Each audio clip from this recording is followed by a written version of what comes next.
যারা জীবন দিয়েছেন, দেশে প্রবাসে যারা অংশগ্রহণ করেছেন, তাদের সকলকে দেশবাসীর পক্ষ থেকে বিশেষভাবে আমাদের দলের পক্ষ থেকে অভিনন্দন এবং কৃতজ্ঞতা জ্ঞাপন করছি। এ সময় যারা নিহত হয়েছেন, আল্লাহ তাআলার দরবারে তাদের আত্মার মাগফিরাতের জন্য দোয়া করছি। যারা আহত হয়েছেন তাদের সুচিকিৎসা নিশ্চিত করার জন্য আমরা সরকারকে আহ্বান জানিয়েছি এবং আল্লাহ তাআলার দরবারে তাদের সুস্থতা কামনা করছি। প্রিয় সাংবাদিক বন্ধুগণ, আপনারা জাতির বিবেক আর মিডিয়া জাতির দর্পণ, কিন্তু 15.5 বছর বিভিন্ন কারণে অনেকে তার বিবেক অনুযায়ী কাজ করতে পারেননি। অনেক ক্ষেত্রে বাধ্য করা হয়েছে সমাজকে বিভ্রান্ত করার জন্য, সরকারকে অবৈধ সুবিধা দেওয়ার জন্য মিথ্যা বানায়ন বিভিন্ন সংবাদ পরিবেশনের, যার সবচেয়ে ওয়ার্স্ট সাফারার বা ক্ষতিগ্রস্ত পক্ষ হচ্ছে বাংলাদেশ জামাত ইসলামী। কিন্তু আমরা অতীত নিয়ে ঘাটতে চাই না।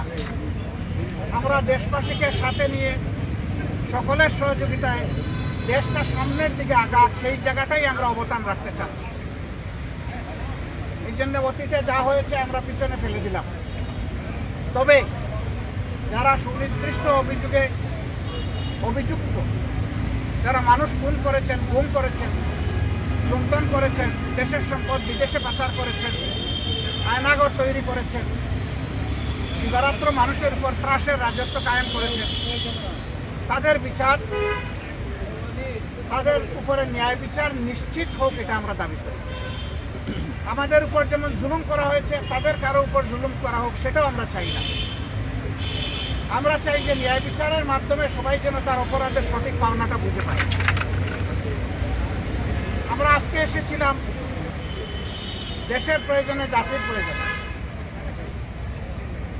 এই সরকার একটা নির্দলীয় অন্তর্বর্তীকালীন সরকার,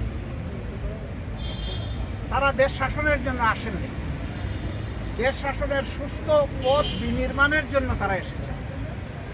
তাদের কাজ হচ্ছে জাতির সামনে, যা জাতি বঞ্চিত ছিল পরপর 3টা নির্বাচনে, জাতির সামনে একটা গ্রহণযোগ্য, সুষ্ঠু এবং শান্তিপূর্ণ নির্বাচন উপহার দেওয়ার পরিবেশ তৈরি করে। এই জন্য কিছু মৌলিক বিষয়ে তাদেরকে সংস্কার করতেই হবে। কী কী মৌলিক বিষয়ে তারা সংস্কার করবেন সেই ব্যাপারে আমরা কথাবার্তা বলেছি এবং আমরা আশা করছি আগামী 9 তারিখ আপনাদের মাধ্যমে জাতির সামনে আমরা আমাদের প্রস্তাবনাগুলো উন্মুক্ত করবো ইনশাআল্লাহ। আপনারা দাওয়াত পাবেন, এটি প্রাথমিক ইনফরমেশন। যদি আমাদের দিনক্ষণ ঠিক থাকে আপনারা ইনশাআল্লাহ দাওয়াত পাবেন, আর যখনই হয় আপনারা দাওয়াত পাবেন। আমরা অবিলম্বে আমাদের চিন্তা জাতির সামনে তুলে ধরব যে কী কী সংস্কার এই মুহূর্তে প্রয়োজন, কী কী সংস্কার পরবর্তী পর্যায়ে আমাদের লাগবে, সেই জিনিসগুলো আমরা জাতির সামনে তুলে ধরব। এর পাশাপাশি দেশের চলমান আইন শৃঙ্খলা পরিস্থিতি নিয়ে এখানে কথা হয়েছে এবং এই ক্ষেত্রে জনগণ আর বর্তমান সরকার একসাথে কীভাবে পারস্পরিক সহযোগিতার মাধ্যমে আইন শৃঙ্খলা পরিস্থিতির আরও উন্নয়ন সাধন করতে পারে এবং সকল ধরনের ষড়যন্ত্রের বিরুদ্ধে জাতিকে ঐক্যবদ্ধ রাখতে পারে, সেই বিষয়গুলো নিয়ে আমাদের এখানে কথাবার্তা হয়েছে। আমরা আশা করছি এই বর্তমান অন্তর্বর্তীকালীন যে সরকার আছে, তারা কোনো ধরনের পক্ষ বিপক্ষের মানসিকতা না নিয়ে বরঞ্চ নিরপেক্ষ দৃষ্টিকোণ থেকে তারা দেশকে একটা ভালো জায়গায় নিয়ে একটা সুষ্ঠু নির্বাচন তারা দিতে সক্ষম হবে এবং এই ক্ষেত্রে এটাও আমরা আশা করছি যে এই সময়টা নাতি দীর্ঘ হবে। আমরা শুরু থেকে বলে আসছিলাম সংস্কারের জন্য সরকারকে আমরা যৌক্তিক সময় দিতে চাই। সেই যৌক্তিক সময়টা কি হবে এটা নিয়ে অচিরেই আমরা কাজ করব এবং সেটাও আপনাদের সামনে ইনশাল্লাহ চলে আসবে। আমরা আশা করছি খুব দেরি হবে না। আমরা এইভাবে সামনের দিকে আগাতে চাই।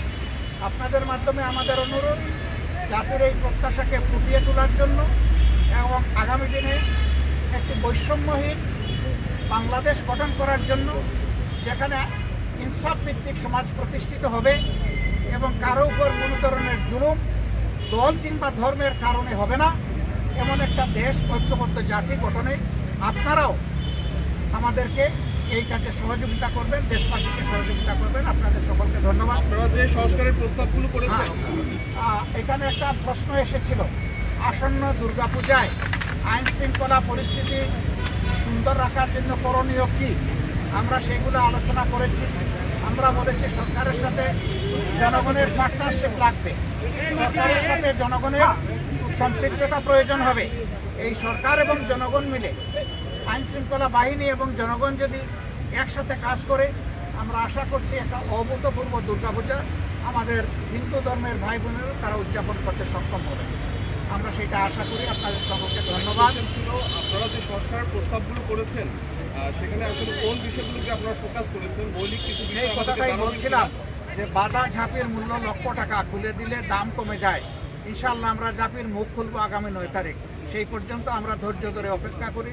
এই অপেক্ষা করার জন্য আপনাদেরকে অগ্রিম ধন্যবাদ। নির্বাচনী রোডম্যাপ নিয়ে কোনো আলোচনা হয়েছে কিনা? সেটাও বলেছি যে সংস্কারের টাইমলাইন কী হবে। আমরা দুটো রোডম্যাপ চেয়েছি, আপনারা জানেন, আপনাদের মাধ্যমেই চেয়েছি, দেশবাসীর কাছে জানিয়েছি, আমরা সরকারকেও জানিয়েছি। একটা রোডম্যাপ হবে সংস্কারের, আর একটা রোডম্যাপ হবে নির্বাচনের। সংস্কারটা সফল হলেই নির্বাচনটা সফল হবে। এই জন্য দুটি বিষয়ের উপরে আমরা গুরুত্ব দিয়েছি এবং তাদের সাথে আমাদের আরও ডায়ালগ হবে। আর খুব অচিরেই এই বিষয়টা তারাও প্রকাশ করবেন, আমরাও প্রকাশ করব, এবং এটা খুব দেরি হবে না ইনশাআল্লাহ। সম্প্রতি রয়টার্সের এক প্রতিবেদনে সেনা প্রধানের বক্তব্য এবং যে জাতিসংঘে যাওয়ার পরে প্রধান উপদেষ্টার যে প্রেস সচিব তিনি যে বক্তব্য দিয়েছেন, এসব নিয়ে আলোচনা হয়েছে কিনা? না, আমরা কারো বক্তব্য এবং বিবৃতি নিয়ে স্পেসিফিক কোনো আলোচনা করি নাই এবং এটা আমরা আলোচনার সাবজেক্ট বানাতেও চাই না। আমরা শুধু সরকারকে এতটুকু বলেছি যে জনগণের বিশাল প্রত্যাশা আপনাদের কাছে, এই প্রত্যাশার সময়টা টেনে আমরা লম্বা করব না। এইটাকে যৌক্তিক সময়ে, যৌক্তিক যে শব্দটা, এইটার সম্মানটা যেন বহাল রাখতে পারি আমরা, সেই দিকে আপনাদের দৃষ্টি আকর্ষণ করি। ওনারা কোনো দ্বিমত পোষণ করেন নাই এবং আমরা আশা করি এখানে কোনো সংকট তৈরি হবে না ইনশাআল্লাহ। একটা প্রশ্ন, সেটা হচ্ছে আমরা শুনতে পেয়েছি যে সংস্কারের যে কমিশনগুলো আছে, কমিশনের কয়েকজন সদস্যদের নিয়ে আপনাদের আপত্তি বা রিজার্ভেশন আছে, এটা কি সত্যি? আমাদের আপত্তি বা রিজার্ভেশনের বড় কথা না। আছে কিনা? সংশ্লিষ্ট মহল থেকে কেউ যদি কনসার্ন উত্থাপন করে, এটা তাদের ব্যাপার। আমরা দলগতভাবে কোনো কনসার্ন উত্থাপন করি না।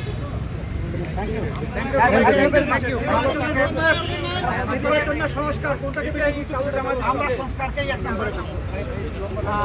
প্রশ্নোত্তরের এই পর্বটা এত মজাদার যে টাঙ্গাইলের আপনার চমচমের চাইতে আরো মজাদার। আগামীর জন্য থেকে গেল। আসসালামু আলাইকুম। কেউ উঠে না, বসে সেলিম ভাই, আপনারা কি 11 জন ছিলেন? 11 জন ছিলেন? আরে চিল্লা কতজন? 13 জন। 13 জন 9 তারিখ ক্লাব 9 তারিখে হতে পারে। 9 তারিখ